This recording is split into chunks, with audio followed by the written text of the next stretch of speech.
Hey, beautiful people out there. My name's Kristen. Thank you for spending some time with me this day. This is a video that I have been wanting to do for quite some time. It is a look at the classics. I made a specific goal 3 years ago to read at least one classic a month, and I had a substantial list, and the disclaimer is even after 3 years, I'm just now over halfway done with my list. So there are still many, many books out there I have not read that are classics that may eventually replace some of these, but these are my top 7 favorite classics that I have read in my lifetime so far. And I noticed, interestingly enough, that they're fairly very diverse in their general genres, and I think if I knew some of my friends and knew what genre they like to read, I could easily make a suggestion on where to start with the classics. So these are going to be in kind of ranking order from 7 to 1 for me personally. So if you follow me in my reviews and you have similar tastes, you may want to take that into account. But really, I would challenge you to focus on just what the genre is that you know you're kind of drawn to and pick your classic to kind of match that. So I want to start with Alexandre Dumas, his book, The Count of Monte Cristo. Now this is a big book and it's intimidating, and I hesitated slightly on recommending it as a place to start because it's about 1,200 pages. It's a substantial book, right? But this is a story that if you like character development and kind of not an action-packed, but if you appreciate the story and the build of getting to know the psyche and the reason behind, this is a good place to start. An innocent young man is charged with a crime that he did not commit and is sentenced to prison and has a journey of escaping that and seeking out his revenge against those who went against him. And a lot of times my kind of critique of this is that there would be a side story of a character who would enter the story, and we would hear a lot of their backstory to understand their role in the main story. And a couple times, I kid you not, I forgot I was reading the main story. I was so now engrossed in the secondary character. But sometimes I also admit that when they were going down that rabbit hole, it put me off a little, like I just want to know what's going on with the story, right? And I find that sometimes a lot of classic authors kind of tend to do this kind of plot twist, if you will. But in this one, I ended up really appreciating it and really liking it. So a substantial book, but really great drawn out characters with a very interesting, very elaborate plot. It would keep taking twists and more twists, and I could not keep up with all the predictions, and it made it very interesting. So if you like that kind of book, Count of Monte Cristo is a classic good one. Next, I will give it to Jane Austen, Pride and Prejudice. This will be my definite recommendation if you like romance. This is just almost a magical, steamy type of affair between high society members, and you have the lovely Elizabeth, who is the prejudice against the prideful Mr. Darby, who is also just kind of wrestling with his own past and struggles and prejudices, if you will. And so I just loved this beautiful telling of kind of high society and the plot twists that are kind of undergo with people who are always not speaking their mind fully or making a lot of assumptions, and just a beautiful fun romance. So classical romance, I'm going to stick with that one. Kind of along that line, because it has a good deal of romance in it as well, is Jane Eyre by Charlotte Bronte. So out of all the Bronte sister books, this is by far my favorite.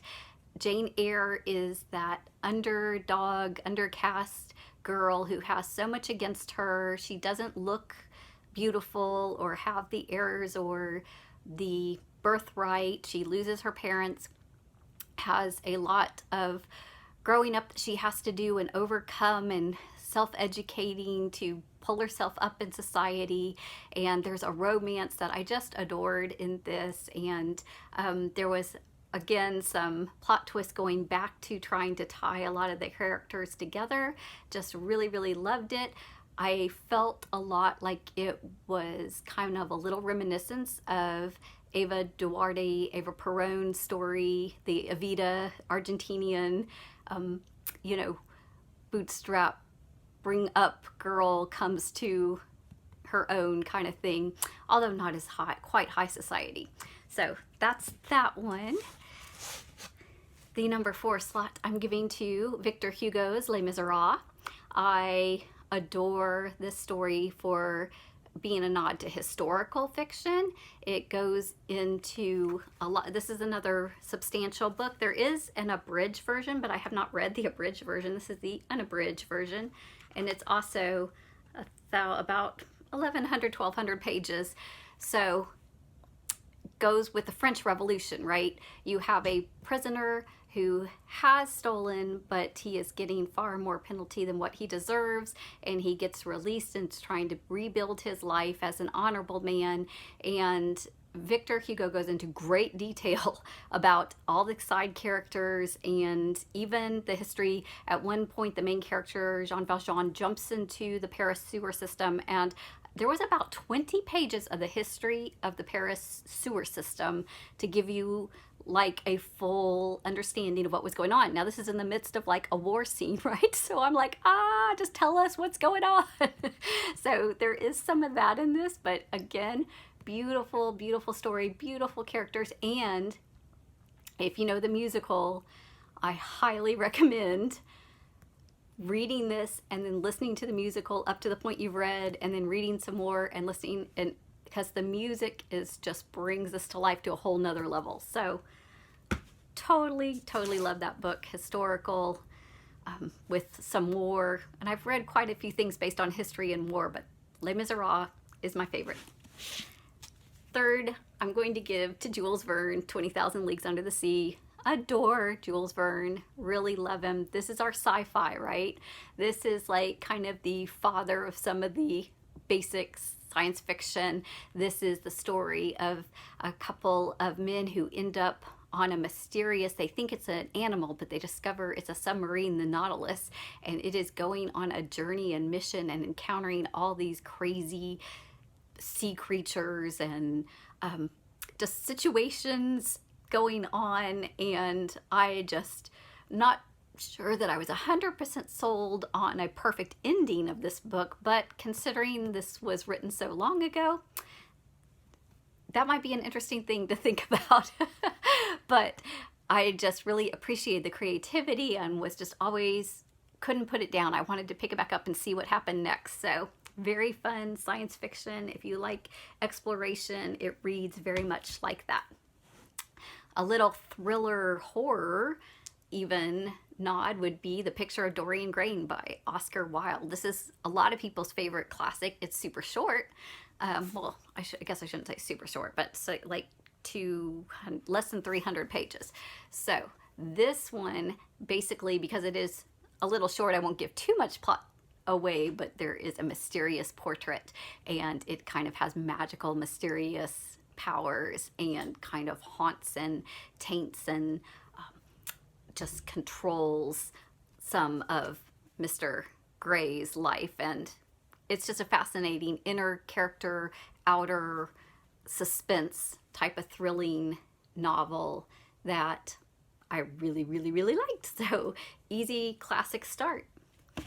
My number 1 place to start with the classics, because it was mine, is if you are a mystery lover and you kind of like that, trying to figure out what's going on, who done it, and plot twists.